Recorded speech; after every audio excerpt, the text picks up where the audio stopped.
দর্শক আমন্ত্রণ জানাচ্ছি আমাদের নিয়মিত আয়োজন কেমন আছে অর্থনীতির আজকের অনুষ্ঠানে। আমি তৌফিকুল ইসলাম খান। এই অনুষ্ঠানে কথা বলি অর্থনীতির গতি প্রকৃতি, এর সম্ভাবনা এবং চ্যালেঞ্জ নিয়ে। আজকে আমরা আলোচনা করব যে আমাদের যে দুর্বল 5টি ব্যাংক চিহ্নিত হয়েছে তাদেরকে একীভূতকরণ করা হচ্ছে। সেই একীভূতকরণ করার সিদ্ধান্তের পর আমাদের কি ধরনের পদক্ষেপ আমরা আশা করব, সেই বিষয়ে আলোচনা করতে আমার সাথে দুজন অতিথি এখানে উপস্থিত আছেন।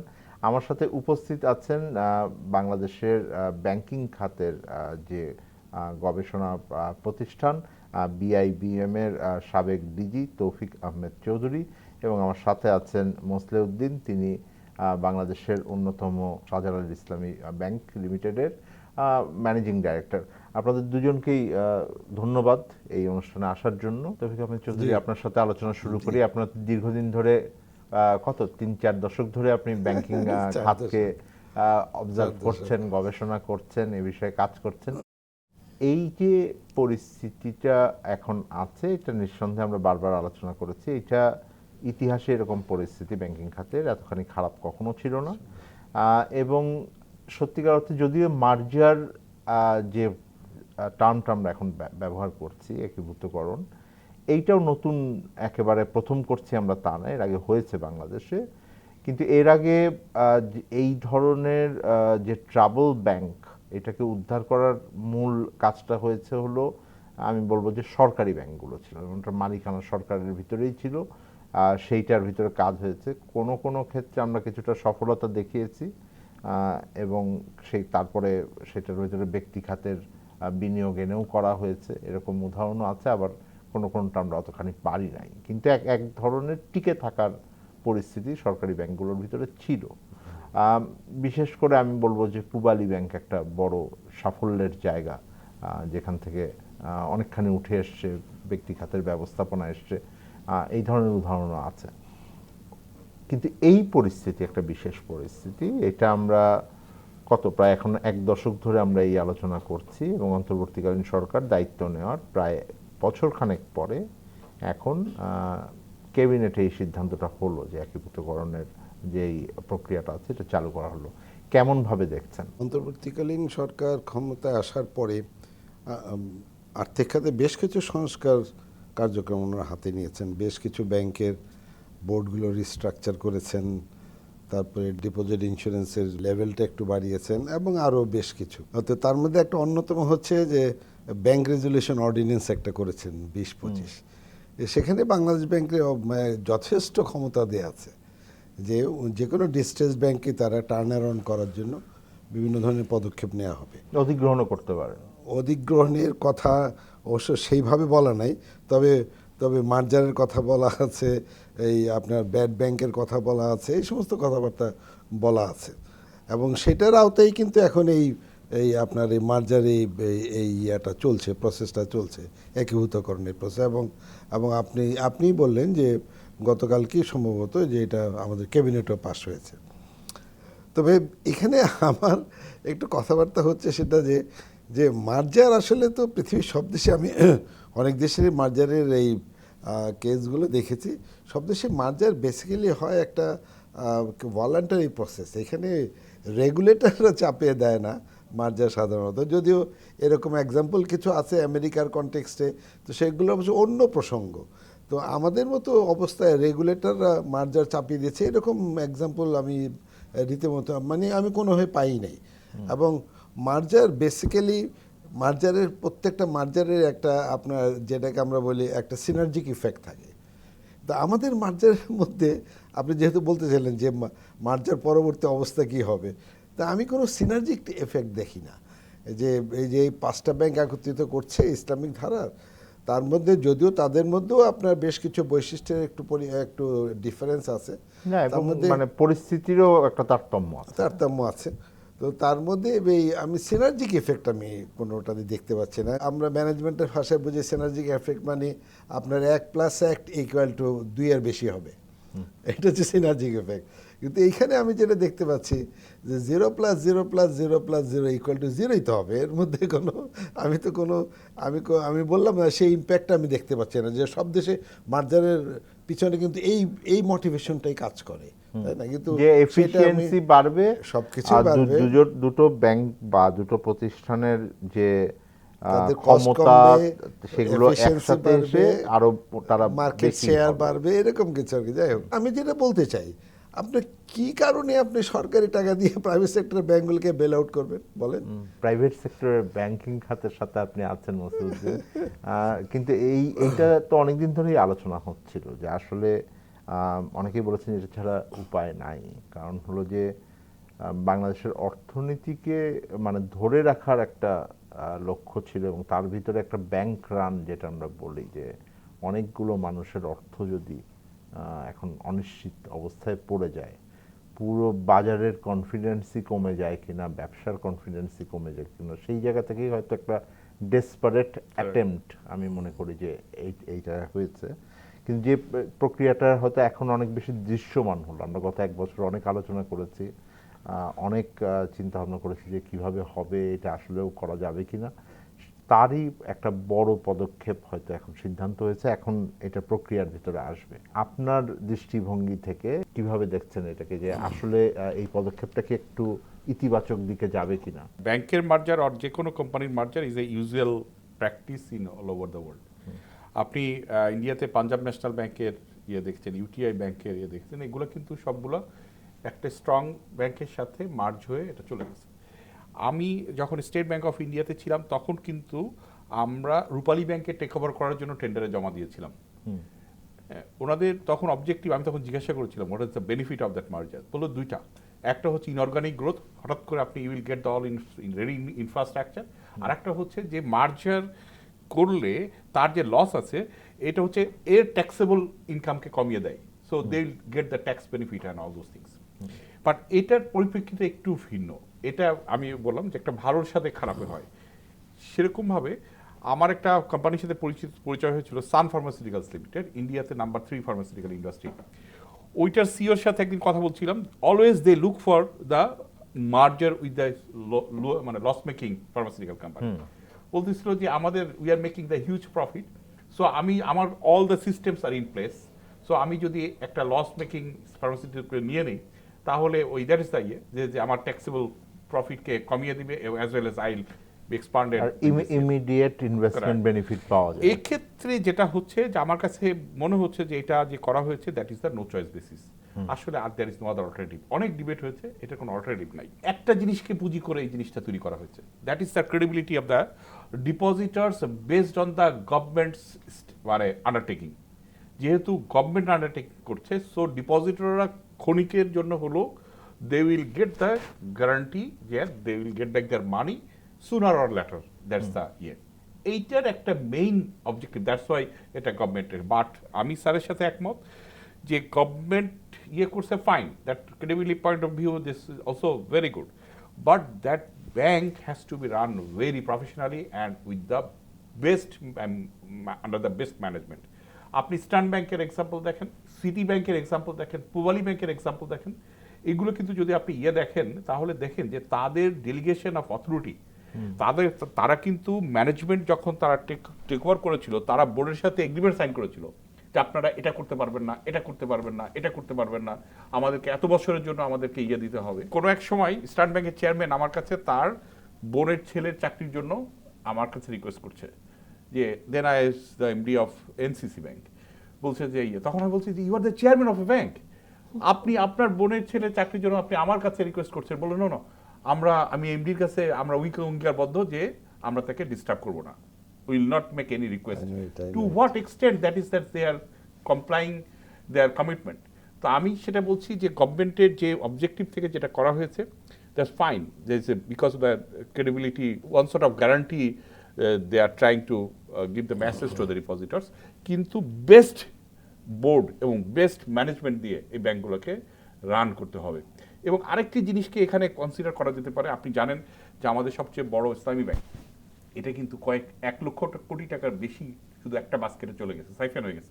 দ্যাট ইজ এর পরেও ইসলামী ব্যাংক টার্ন আউট করতে পেরেছে only because of the reputations and credibility in the market. আমি এই জায়গাটাতে যদি আপনাকে জিজ্ঞেস করি, আপনি সুতরাং আপনি বলছেন যে কারা এটাকে ব্যবস্থাপনার দায়িত্বে থাকবেন, এইটা খুবই গুরুত্বপূর্ণ একটা বিষয়। তো সেই দিক থেকে যে বিষয়টা পরিষ্কার না, কারণ হলো এই 5টি ব্যাংকেরই তো বোর্ড আছে, Correct. 5টি ব্যাংকেরই মালিকানা আছে। এখন এই 5টি ব্যাংকের মালিকানাদের ওখানে মানে বা মালিকদের ওখানে বলি বা উদ্যোক্তা বলি, তাদের উপস্থিতি কি হবে, এবং আমাদের যেই মানে সাধারণভাবে সরকার তো একটা বড় দায়িত্ব নিচ্ছেন, আমি যেটা বুঝতে পারছি যে তারা পুঁজিও দিবেন, তাদের উপস্থিতি দিয়ে কি সেখানে থাকবে, এবং সেখানে কেমন ধরনের পরিচালক নিয়োগ হবেন, কারণ সরকারি ব্যাংকের পরিচালক এই বিষয়গুলো সম্পর্কে পরিষ্কার ধারণা আছে কিনা? বাংলাদেশ ব্যাংকের কিন্তু ফিট অ্যান্ড প্রপার টেস্ট আছে ফর সিলেক্টিং ডিরেক্টর। কোনো বাংলাদেশ মানে আমাদের গভর্নমেন্ট কোনো কিছুতে কান দেয় না। ইভেন ওরা আইন করে নিয়েছে যে বাংলাদেশ গভর্নমেন্ট ইচ্ছা করলে এই সমস্ত ফিট অ্যান্ড প্রপার মানে ভায়োলেট বলবো না, ফিট অ্যান্ড প্রপার ওভারলুক করতে পারে। ফিট অ্যান্ড প্রপার টেস্টে বলা আছে যে আপনি কোন ধরনের ক্রাইটেরিয়ার বেসিসে একজন ডিরেক্টর আপনি নমিনেট করবেন, কিন্তু গভর্নমেন্ট তো মানে না, তাই না? ওদের ব্যাংকের সমস্ত এগুলো দিয়ে রেখেছে। ইভেন আরও অন্যান্য যে সমস্ত মানে জিনিসপত্র আছে সেগুলো বেশিরভাগ ক্ষেত্রেই গভর্নমেন্ট সেগুলো আসলে অ্যাভয়েড করে দেয়। এবং আমাদের সবসময় এইটাই কিন্তু আমাদের মানুষের একটা বড় কথা ছিল যে এখন ব্যাংকগুলো যদি গভর্নমেন্টের অধীন হয়, মানে রেগুলেটর বলতে তখন বাংলাদেশ ব্যাংক যদি গভর্নমেন্টের অধীন হয়, তাহলে how come regulator will regulate the banks? তো এইটা ছিল ওইখানে একটা বড় একটা কেন্দ্রীয় ব্যাংকের আপনার স্বাধীনতা তো একটা বড় একদম জায়গা ছিল। 5টা ব্যাংকের যারা উদ্যোক্তা বা স্পন্সর্ড ডাইরেক্টর আমি বলি, সেই স্পন্সর্ড ডাইরেক্টরদের এখন পরিণতি কি হবে, এবং এখন তারপরে কিভাবে আসবে এটা? পরিণতি কি হবে? আমি তো পরিণতি থেকে বলে ওদের শাস্তির ব্যবস্থাগুলো করতে হবে। কেন এই ব্যাংকগুলো ফেল করলো তাদেরকে they will have to be accountable. এইভাবে বললে তো হবে না, একজন একটা শুরু করবে। আচ্ছা যাই হোক, হ্যাঁ মালিকানা ওইটা বাদে দিলাম। আপনি যে প্রশ্ন যে ফিউচারিস্টিক, এটা কি হবে, এবং এই ধরনের একটা প্রসেস কিন্তু বাংলাদেশ গভর্নমেন্টে শুরু করেছিল, কিন্তু এটা ওই গত ইন্টারিম গভর্নমেন্টের সময়, বুঝছেন, এটা কর্পোরেটাইজেশন অফ দ্য ব্যাংকস, বুঝছেন। তখন আমি জনতা ব্যাংকের কর্পোরেটাইজেশনটা কেমন হবে, তখন কি একজন সেক্রেটারি সাহেব ছিলেন, ভুলে গেছে মনে হচ্ছে, আমাকে বলছিল যে তুমি আমাদের জন্য একটা পেপার করো, যাই হোক, কর্পোরেটাইজেশন অফ দ্য ব্যাংক। তো এখন এই 5টা ব্যাংকের আমাদের অর্ডিন্যান্সের মধ্যে বলা আছে 5টা ব্যাংকের এই ডিরেক্টরদেরকে আপনার কি বলে ক্ষতিপূরণ দিবে, এই তাদের কোনো কমিটি টমিটি এই সমস্ত কিছু, বাট ওই সেন্সে যাইতে হবে কর্পোরেটাইজেশন অফ দ্য ব্যাংক। এগুলো সাধারণ এই শেয়ারগুলো সাধারণ মানুষের কাছে বিক্রি করে দিতে হবে।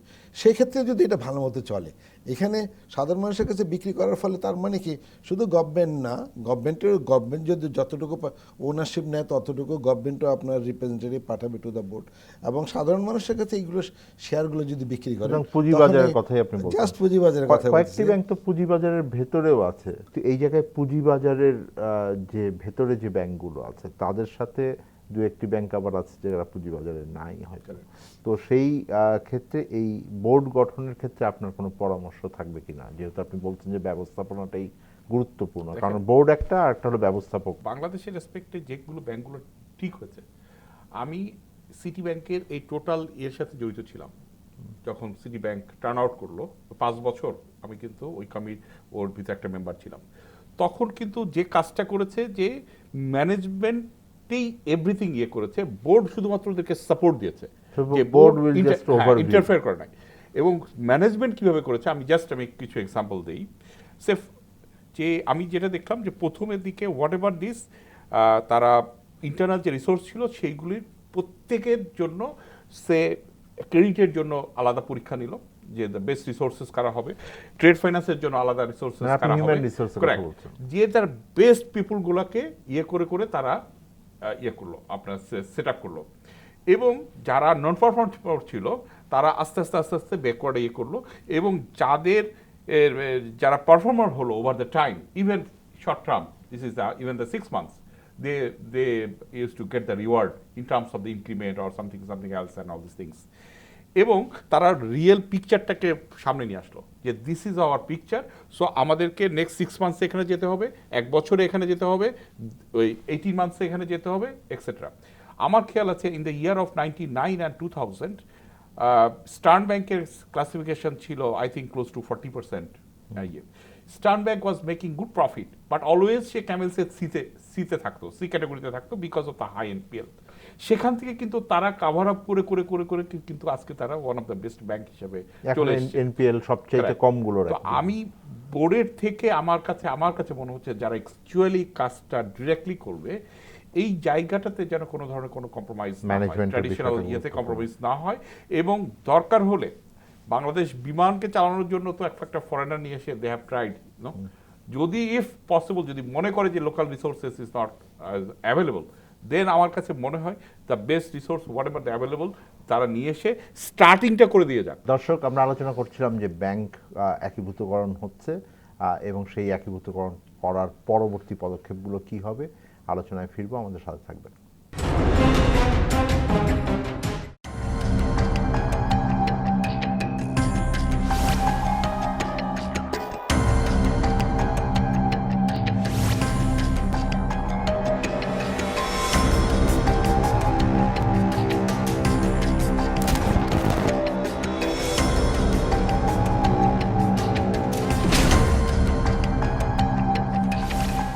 বিশেষ টকশো ফ্যাসিবাদের দিনলিপি দেখবেন প্রতি রবি থেকে বৃহস্পতিবার সন্ধে 6:30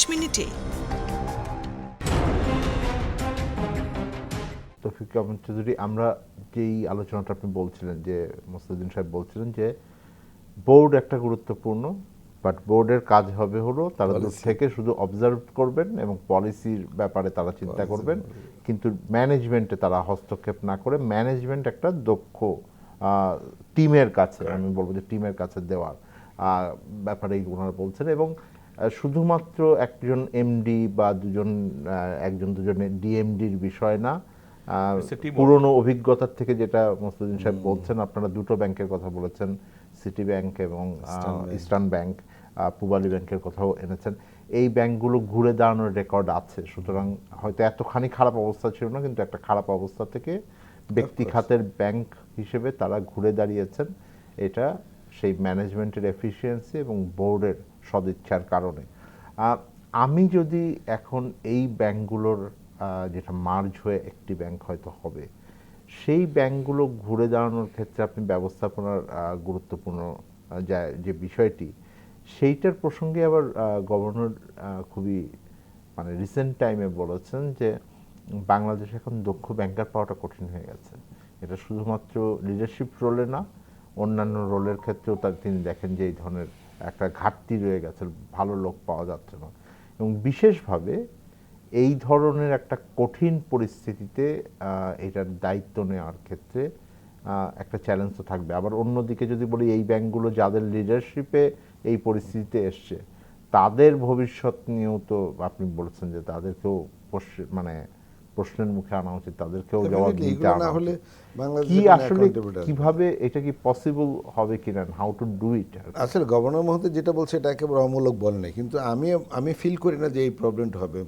ইন্টারফারেন্স অফ দ্য বোর্ড কমাতে হবে, তাহলে আসলে ম্যানেজমেন্ট, আমি তো দেখেছি, আমি যে ব্যাংকে ছিলাম ইন্ডিপেন্ডেন্ট ডিরেক্টর, সেখানে ওরা এত ভালো রান করতে পারে না। আমি চিন্তা ভাবনা করে দেখেছি যে that might be the only reason, যে কোনো ইন্টারফারেন্স এরা করে না। তুমি তোমার মতো করে কাজকর্ম করো, কোথাও যদি ভুল ভ্রান্তি করো, ইউ উইল বি অ্যাকাউন্টেবল, তাই না?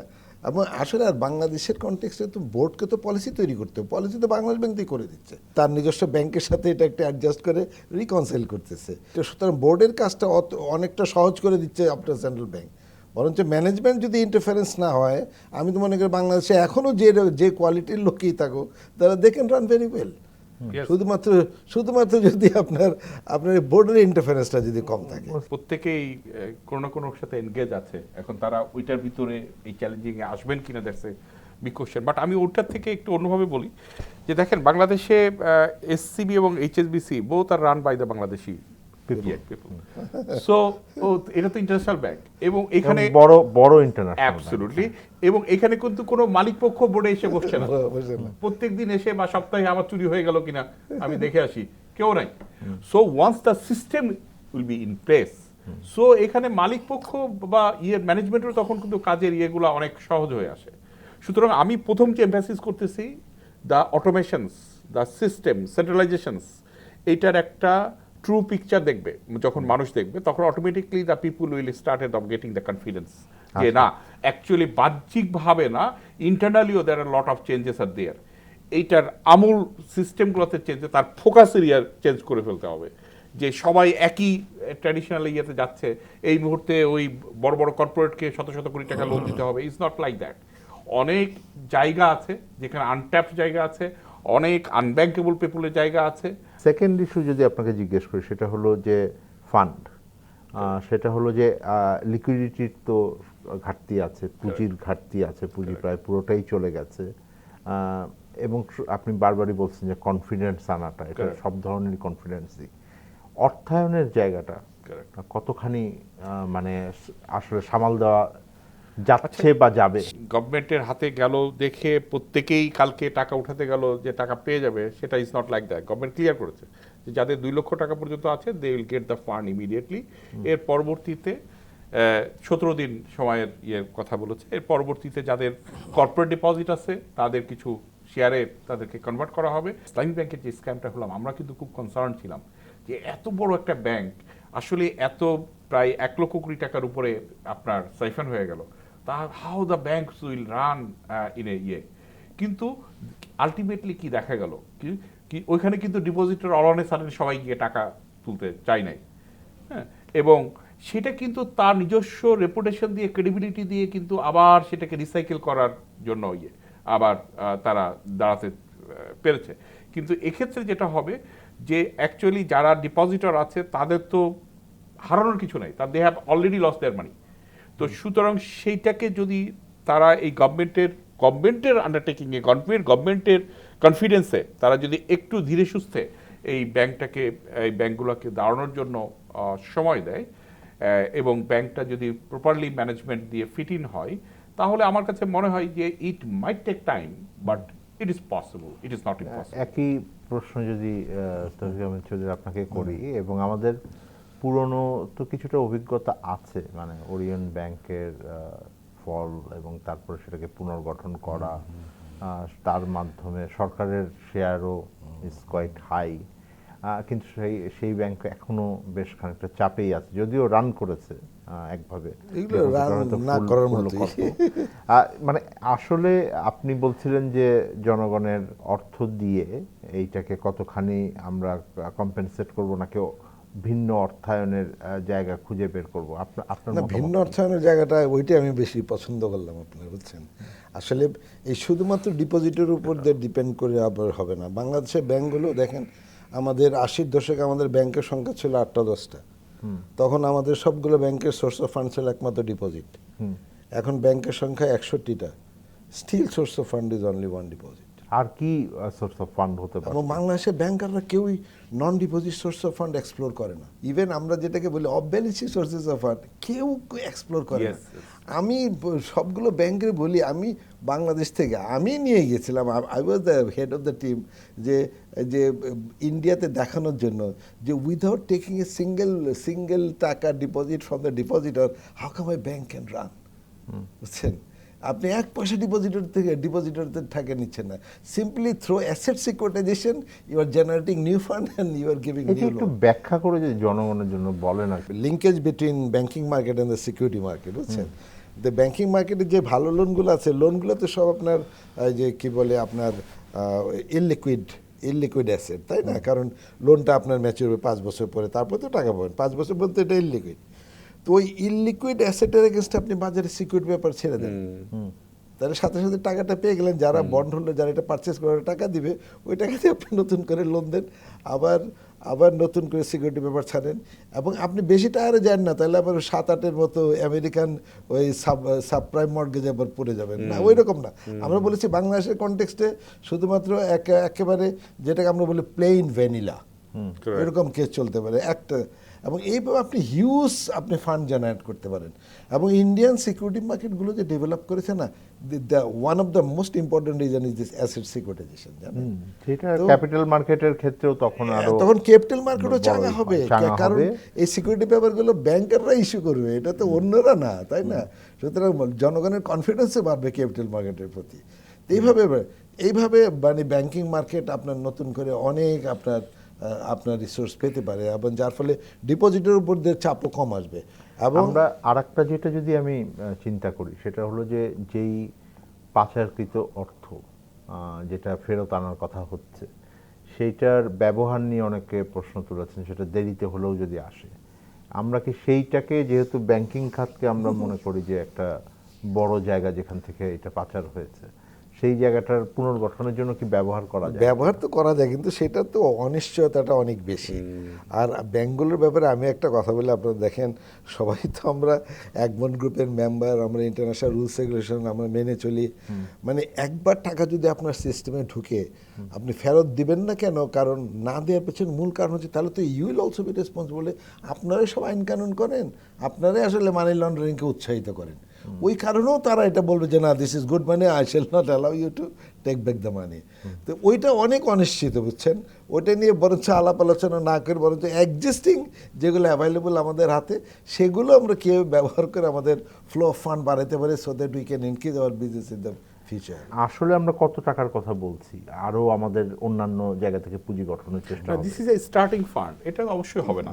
এটা তার টোটাল ডিপোজিটে 5টা ব্যাংকের ডিপোজিটের তুলনায় এটা হবে না, এবং সেই কারণের জন্যই ওই সিলিংটা করে দেওয়া হচ্ছে 2 লাখ টাকা ইয়ে। মিনহোয়াইল 10 বছরের জন্য একটা স্ট্র্যাটেজিক প্ল্যান করা হয়েছে যে আমরা এই 10 বছরের ভিতরে কিভাবে যাবে এবং কিভাবে এটা রোল আউট হবে। আপনি যদি দেখেন যে বাংলাদেশে আমার মনে হয় যে more than 1000 NGOs are working and all most of them, কিছু এনজিওস আছে এরা ব্যাংকের থেকেও অনেক বড়। আমাদের 61টা ব্যাংকের একটা ব্যাংকেরও কিন্তু ফোকাস কিন্তু ওই দিকে নাই, মানে স্মলার ওই সেগমেন্টে নাই। কিন্তু হোয়ারএজ তারা কিন্তু টোটালি ব্যাংকিং ফ্যাসিলিটির বাইরে, এবং they are charging the interest rate is 27%, 30%, 20% এর মতো। তো সেখানে কিন্তু একটা বিশাল সেগমেন্ট রয়েছে, এবং এই 5টি ব্যাংকের একটা বিশাল অ্যাডভান্টেজ হচ্ছে যে ইউজ ম্যান পাওয়ার। কারণ গভর্নমেন্ট বলছে যে not a single person will be terminated, they will lose their job. So এই যে হিউজ যে ইয়েটা রয়েছে, আমার কাছে মনে হয় যে এই পার্টিকুলার সিএমএসএমই সেগমেন্ট, এই মাইক্রো সেগমেন্টের ইয়েতে যেহেতু not a single bank is there, এবং they are exploited, I should not say the exploited, they are giving the interest rate of huge interest rate. সেখানে যদি ব্যাংকেবল ইন্টারেস্ট রেটে তাদেরকে সার্ভ করা যায়, তাহলে রিস্ক যেরকম কম থাকবে, আপনার ক্ষুদ্র ডিপোজিটরে আমরা এটাকে বলি যে বেস ডিপোজিট। সুতরাং আপনি বেসিক্যালি বলছেন একটা নিশ এরিয়াকে তৈরি করে। অ্যাবসলিউটলি। তো this are the areas, plus the point হচ্ছে যে এখন মানুষ কিন্তু ক্রেডিবল জায়গায় টাকা রাখার জায়গা খুঁজে পাচ্ছে না। তারা কিন্তু এখন এই যে all this negative news creates a huge panic in the banking industry. সুতরাং এটা যদি গভর্নমেন্ট আন্ডারটেকিং এর এই ক্রেডিবিলিটিটা আসলে ডিপোজিটরদের ভিতরে ঢোকানো যায়, এবং নতুন ডিপোজিট প্রোডাক্ট যদি মার্কেটে ছাড়া যায়, স্পেশালি ফর দ্য স্মল ডিপোজিটরস, তাহলে কিন্তু আমার কাছে মনে হয় যে ইটস নট ইম্পসিবল। সুতরাং একটা মানে স্ট্র্যাটেজিক দৃষ্টিভঙ্গি রাখতে বলছেন। আমরা একটা ছোট বিরতিতে যাই, আলোচনায় ফিরবো। ডেঙ্গু থেকে সাবধান। ডেঙ্গুর লক্ষণসমূহ: তীব্র জ্বর এবং মাথা ব্যথা, চোখে ব্যথা হওয়া বা আলোর দিকে তাকাতে সমস্যা হওয়া, মাংসপেশি এবং হাড়ের সংযোগস্থলে প্রচণ্ড ব্যথা হওয়া, শরীরের চামড়ায় লালচে ছোপ বা র্যাশ ওঠা, বমি ভাব বা বমি হওয়া এবং খাওয়ায় অরুচি হওয়া। ডেঙ্গু প্রতিরোধে করণীয়: মশা তাড়ানো ঔষধ বা স্প্রে ব্যবহার করুন। মশার কামড় থেকে দূরে থাকতে দিনের যে কোনো সময়ই ফুলহাতা জামা বা প্যান্ট পরিধান করুন।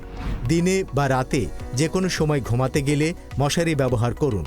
ফুলের টবে বা অন্য কোনো স্থানে বদ্ধ পানি থাকলে তা পরিষ্কার করুন। ঘরের আনাচে কানাচে অন্ধকারাচ্ছন্ন জায়গায় মশার ঔষধ বা স্প্রে ব্যবহার করুন। ডেঙ্গু প্রতিকারে করণীয়: ডেঙ্গু আক্রান্ত ব্যক্তিকে অবশ্যই মশারির ভেতরে রাখুন। অতি দ্রুত আক্রান্ত ব্যক্তিকে নিকটস্থ হাসপাতালে নিয়ে যান বা ডাক্তারের পরামর্শ নিন। জ্বরে প্যারাসিটামল ব্যতীত অন্য ব্যথানাশক ঔষধ খাওয়া থেকে বিরত থাকুন। রোগীকে বেশি তরল খাবার খাওয়ান। বিশ্রাম নিন এবং রক্তচাপ কমে যাচ্ছে কিনা তা নিয়মিত পরীক্ষা করুন। আপনার বাসা এবং আশেপাশে জমে থাকা পরিষ্কার পানিতে বংশবিস্তার করে এডিস মশা। তাই বাসার ভেতর ও আশেপাশে পানি জমার স্থান চিহ্নিত করে 2-3 দিন পর পর পরিষ্কার করুন। সচেতন হন, সুস্থ থাকুন। কথা বলছিলাম ব্যাংকের একীভূতকরণের সিদ্ধান্তের পরে আমাদের কি ধরনের পদক্ষেপ প্রত্যাশা করা উচিত।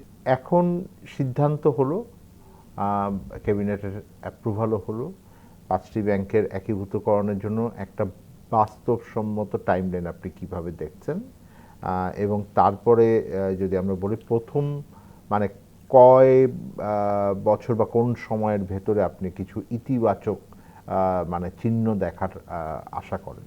ওইটা এখানে কাজ করতে পারে যে সরকারি আপনার ওনারশিপটা, বুঝছেন, সেটা যদি মানুষের আস্থাকে ছোঁয়ায়। Correct. কিন্তু আমার মনে হয় না ইসলামিক ব্যাংকিং নাম দিয়ে এখানে ফান্ড জেনারেট করা বা ফান্ড মোবিলাইজ করা খুব একটা মানে ওইটা একটু ডিফারেন্ট টাইপের অ্যানালাইসিস, বুঝছেন, between Islami bank Bangladesh limited and other Islami banks, বুঝছেন। তো সুতরাং এইখানে যদি সাকসেসফুল হয় তাহলে ওই সরকারের গ্যারান্টির জন্যই বা সরকার পিছনে আছে সেই জন্যই আসলে আপনার মানে হয়তোবা লোকজন সেখানে টাকা পয়সা রাখবে।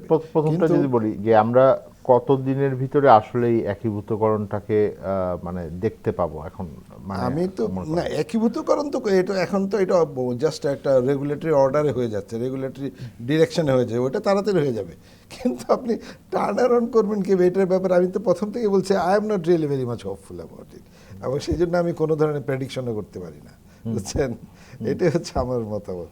আচ্ছা, মসলিউদ্দিন আপনি কি আচ্ছা, আমি একটু অন্যভাবে বলি। দেখেন, এই গভর্নমেন্টের আন্ডারটেকিং এ কিন্তু basic bank was doing well. Example is there. Basic bank পরবর্তীতে যখন আসলো তারা কিন্তু ভালো করছিল এবং they were competing with the private sector bank ভালোভাবে। That's a different thing. এবং যে ব্যাংকগুলো ফেল করেছেন, যে আইসিবি ইসলামিক ব্যাংকের কথা বলেন বা পাদমা ব্যাংকের কথা বলেন, এখানে কিন্তু কোনো দৃশ্যমান কোনো চেঞ্জ আসে নাই। নাম চেঞ্জ হয়েছে, এই হচ্ছে, তারপরে কিন্তু কোনো দৃশ্যমান চেঞ্জ আসে নাই।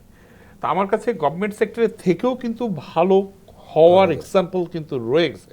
আমি বারবার যেটা বলছি যে আপনাকে একটা তার সার্ভিস কোয়ালিটিতে, তার সিস্টেমে, তার ম্যান পাওয়ারে একটা আমূল পরিবর্তন যদি নিয়ে আসা যায়, এবং স্যার যেটা বললেন, আমি 100% গভর্নমেন্টের আন্ডারটেকিং বারবার সেটাকে যদি হাইলাইট করা যায়, এবং গভর্নমেন্টের যেগুলা নিশিয়া আছে, যেরকম এখন সমস্ত ব্যাংক আমরা ট্রেজারি বিল কানেকশন করি, ওই ট্যাক্সের ইয়েগুলো কানেকশন করি, আমরা 10 পয়সা করে commission pi. It's a very good business. আমরা কিন্তু একটা এলসি করেও কিন্তু 10 পয়সা কমিশন পাই। সেটা কিন্তু আমাদের প্রত্যেকটা প্রাইভেট ব্যাংক দেয়ার, আমরা সবাই ঝাঁপাই পড়ছি এটা নেওয়ার জন্য। তো গভর্নমেন্টেরই অনেক কিছু কাজ করে কিন্তু আমরা কিন্তু অ্যাক্টিভিটি করে সরকারি যেই মানে লেনদেনের তার একটা অংশ এটাকে। একটা হচ্ছে যে government undertaking is a question of this confidence and reputation. On the top of that তাদের ইয়ে থাকতে হবে যে বেস্ট কোয়ালিটির process and service and manpower, এই দুটাকে কম্বাইন করলে অবশ্যই আমি মানে অনেক ক্ষেত্রে এটাও নির্ভর করছে যে যারা অ্যাকচুয়ালি কর্মকর্তা কর্মচারী আছেন ব্যাংকে, তাদেরও একটা বড় ভূমিকা থাকে, তাদের মেন্টাল ফ্রেমওয়ার্কে অনেক পরিবর্তন হতে হবে। এবং আমার কাছে মনে হয় যে ভালো কোয়ালিটি ম্যান পাওয়ার আছে এখানে, কারণ এগুলো তো প্রাইভেট ব্যাংক এক সময় এদের ভিতরে কিছু ব্যাংক খুব ভালো করছিল, আমি নাম বলছি না। সুতরাং obviously some quality people is there, they have to be picked up with the proper system, they have to evaluated with the proper reward and punishment. সেগুলোকে দিয়ে প্রপারলি যদি এটাকে ইয়ে করা যায়, আমার মনে হয় দ্য লট অফ সেগমেন্ট আর দেয়ার যেখানে আনট্যাপড আছে, এইগুলোকে গভর্নমেন্ট ব্যাক দিয়ে যদি সেটাকে ইয়ে করা যায়, তাহলে ইট ইজ পসিবল। আমাদের প্রচুর আনব্যাংকড এরিয়া আছে, প্রচুর মানে এরিয়া আছে যেখানে এই সমস্ত ব্যাংকগুলো তাদের সার্ভিসগুলো প্রোভাইড করতে পারে, যেগুলোকে আমরা বলি ইনক্লুসিভ ফাইন্যান্স, ইনক্লুসিভ ব্যাংকিং, বুঝছেন। কিন্তু তার জন্য আপনারা ব্যাংকাররা কি প্রস্তুত? এবং ওদের সিস্টেম আপনারা যদি অ্যাডাপ্ট করতে যান, আপনারা তো উলট পালট হয়ে যাবে সব কিছু। কারণ ওইখানে আপনাদের নর্মাল ব্যাংকে আপনারা কি করেন, পিপুল আর কামিং টু ইউ, তাই না? ওইখানে আপনাকে যেতে হবে তার কাছে, পারবেন আপনারা যেতে। মানে এজেন্ট ব্যাংকিং একটা যেমন ভেহিকল ছিল, আননেসেসারিলি স্ট্রাকচার বাড়ানো হচ্ছে না। অলরেডি তো 5টা ব্যাংকের হিউজ নেটওয়ার্ক আছেই। তো সেই নেটওয়ার্কগুলো যেখানে ধরেন একটা জায়গাতে 5টা ব্যাংকের ব্রাঞ্চ আছে, সেগুলোকে স্প্রেড আউট করে আরো বিশাল নেটওয়ার্কে চলে যেতে পারে। সেই ম্যান পাওয়ারগুলোকে কাজে লাগিয়ে একটা বিশাল সোনালী ব্যাংকের থেকেও বড় ব্যাংক তৈরি হতে পারে। তো অল দ্য অ্যাডভান্টেজ আর দেয়ার, আপনার অপরচুনিটি আছে, ইনফ্রাস্ট্রাকচারস আর দেয়ার, জিনিসগুলোকে কাজে লাগাতে হবে, সেই জিনিসগুলোকে ইয়ে করতে হবে। এবং স্পেশালি স্যার ম্যানেজমেন্টের সাথে সাথে বোর্ড ইজ অলসো বোর্ড কিন্তু ম্যানেজমেন্টকে থ্রু আউট দ্য সাপোর্ট দিতে হবে, তাদেরকে ড্রাইভ করতে হবে, তাদেরকে তাদের ভিশনারি ভিশন দিতে হবে যে no this we want to reach that point, এবং অল দিস থিংস। না হলে আপনি একটা যে কোনো ধরনের অটোমেশনে আপনি যেতে গেলে আজকে হিউজ দরকার। আপনি যখনই ওই জায়গাগুলোতে আমরা হাত দিই, তখনই একটা বিশাল একটা ব্যারিয়ার তৈরি হয়। আমি যদি মানে সর্বশেষ একটু জিজ্ঞেস করি তো মানে এই যে এই ঘটনাটা হলো এখন, যে মার্জিং এর ভিতরে আপনি বলছেন যে সরকারের নির্বাহী বিভাগ, আমি এভাবেই বলি আর কি, এখন তো রাজনৈতিক সরকার নেই, কিন্তু রাজনৈতিক সরকার আসবে বলে আমরা তো এখন অপেক্ষা করছি। তো তাদেরও তো এখানে আসবেন এবং অতীতে রাজনৈতিকভাবে নিয়োগ দিয়ে তারপরে তো এটা সর্বোচ্চ পর্যায়ে হলো, গত সরকারের সময়গুলো দখল করে এটাকে এই জায়গায় নষ্ট করা হয়েছে। তো রাজনৈতিক কমিটমেন্টের জায়গায় এই অন্তর্বর্তীকালীন সরকারের বাইরে গিয়েও এটাকে কিভাবে ধরে রাখা যায় এবং কেন্দ্রীয় ব্যাংকের কে কতখানি দায়িত্ব দেওয়া হবে, স্বাধীনতা, এবং কতখানি সে ব্যাংক, আমাদের যে ব্যাংকিং বিভাগ আছে তাদের ভেতরে এটা থাকবে, এই বিষয়টা কি স্পষ্ট করা হয়েছে কিনা এখনো পর্যন্ত? এখনো স্পষ্ট করা হয়নি, কিন্তু আমি দৃঢ়ভাবে বিশ্বাস করি যে সর্বোপরি হচ্ছে গভর্নমেন্টের political commitment. Yes, I want to turn it around. যদি গভর্নমেন্টের এই কমিটমেন্ট থাকে তাহলে বাকি কাজগুলো কিন্তু অনেক সহজ হয়ে যাবে। নিশ্চয়ই গভর্নমেন্ট ওইভাবেই চিন্তা করে what ever the good things need to do, that is হ্যাঁ, মানে অনলি যেটা আমার কাছে এখনো গ্যাপ লাগছে সেটা হলো যে রাজনৈতিক দলগুলোর ভিতরে এই বিষয়ে কিন্তু আমি খুব বেশি Discussion কথা দেখছেন না। শুনছি না, হয়তো তারা সবাই ব্যস্ত আমরাও আছেন দুই এখন একটা জুলাই রাজনৈতিক দলের সনদ সাথে নিয়ে। আলোচনা করছি, আমি বলছি আপনাদের এই ম্যানিফেস্টোতে এই কমিটমেন্ট থাকতে হবে যে আপনারা ফাইন্যান্সিয়াল সেক্টরকে সাপোর্ট করবেন এইভাবে। কিন্তু কই, এরা তো কেউ আরেকটা জিনিস দেখেন, কমিটমেন্ট দেয় না। শেষ যে এই যে 50 বছরে কি আমাদের অনেক সাকসেসফুল ব্যাংকার কি এখন ইয়েতে নাই, আছে, দে আর সিটিং আইডল, এবং তারা বিভিন্ন ব্যাংকে অত্যন্ত সাকসেসফুল ভাবে রান করে তারা এখন ইয়েতে আছে, তাদেরকে কাজে লাগানো যেতে পারে, তাদের এক্সপার্টিসকে নিয়ে আসা যেতে পারে। আমরা আলোচনা করছিলাম বাংলাদেশের যে দুর্বল ব্যাংকগুলো আছে, যে ব্যাংকগুলোতে ব্যাপক অনিয়ম এবং এক ধরনের লুট করে সেই ব্যাংকগুলোকে দুর্বল করা হয়েছে, তাকে একীভূত করে ফিরিয়ে আনার যে প্রচেষ্টা, এটা এখন অনেক বেশি দৃশ্যমান। তা 5টি ব্যাংককে এক করা হবে এবং সেই প্রচেষ্টার অংশ হিসেবে অন্তর্বর্তীকালীন সরকার এবং কেন্দ্রীয় ব্যাংক কাজ করছেন, এই ব্যাপারে সিদ্ধান্ত হয়েছে। আমরা আজকে যে আলোচনাগুলো করলাম সেই আলোচনার মধ্যে সবচাইতে গুরুত্বপূর্ণ জায়গাটি, যেটা বারবার আমার দুজন আলোচকই বলেছেন, সেটা হলো যে সঠিক ব্যক্তিকে স্বাধীনভাবে কাজ করতে যদি দেই, দক্ষতার মাধ্যমে যদি তারা কাজ করেন, তাহলে এই ব্যাংকগুলোর ঘুরে দাঁড়ানো সম্ভব। সেই প্রত্যাশা রেখে আজকের অনুষ্ঠান শেষ করছি। ভালো থাকবেন। আমরা এই অনুষ্ঠানে আবার ফিরবো, জানতে চাইবো কেমন আছে অর্থনীতি।